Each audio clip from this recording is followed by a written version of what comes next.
only refer a patient abroad for treatment if there is sufficient evidence that hospitals in Kenya lack capacity to handle the ailment. This is according to the Health Amendment Bill 2019 prepared by Keses Member of Parliament Sorop Mishra.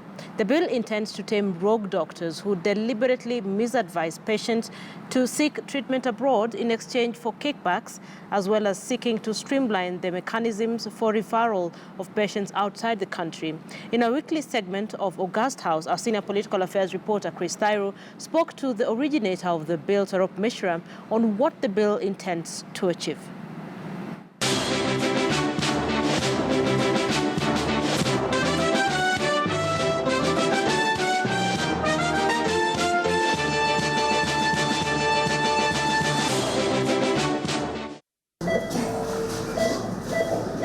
With cases of doctors in the country referring patients abroad for medical treatment increasing by the day, Keses Member of Parliament Dr. Sorop Mishra has drafted an amendment bill to the Public Health Act that aims to manage referrals professionally without any abuse or misuse. According to Dr. Mishra, rogue doctors have been deliberately misadvising patients to seek treatment abroad in exchange for kickbacks. It has become commercial with conmanship.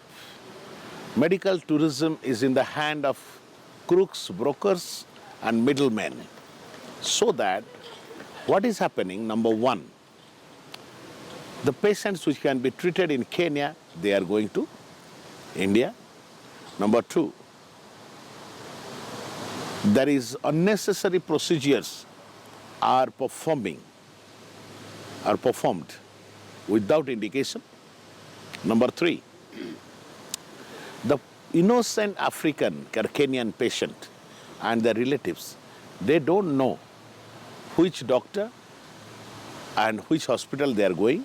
The proposed law suggests consultation be done among the Ministry of Health, the Kenya Medical Practitioners and Dentists Board, the National Hospital Insurance Fund, the envoy of the respective country in Kenya, and the medical attaché in the country. The patient is referred to before any decision is made to send the patient abroad.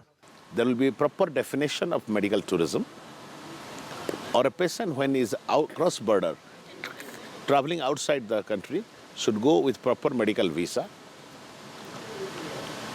The country which they are going, there should be properly vetted. Hospitals and doctors should be shortlisted in the ground where the facilities which we don't practice and we are to go avail the practice there as expertise. As a country, we cannot afford to fundraise every day or put patients on the plane, all cancer patients, to go overseas for treatment. That is not sustainable.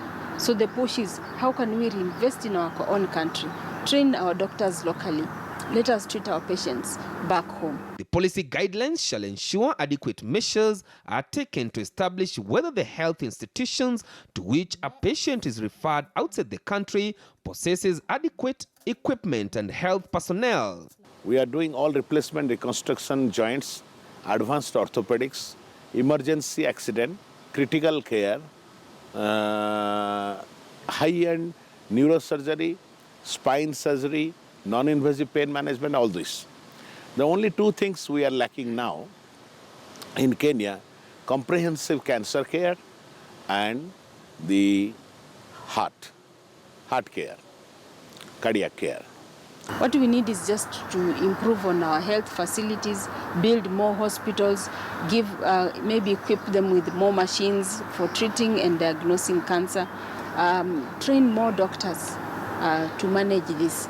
According to statistics from the Kenya Medical Practitioners and Dentists Council, between October last year and August this year, India had the highest number of Kenyans referred abroad for treatment. Out of 267 Kenyans referred abroad due to different ailments, 236 are in India, one in South Africa, one in Israel, one in Japan, and one in the US. Some countries are taking African patients as guinea pigs. The real doctors are not operating. Their young doctors are operating just to learn you understand? However, the bill will not affect any patient who wishes to seek medical treatment abroad as long as he or she foots all the bills in totality. The bill, which has already been approved by the Health Committee in the National Assembly, now awaits to be tabled in the floor of the House when the National Assembly resumes their sittings from the one-month recess next month. Chris Dairu, KTN News,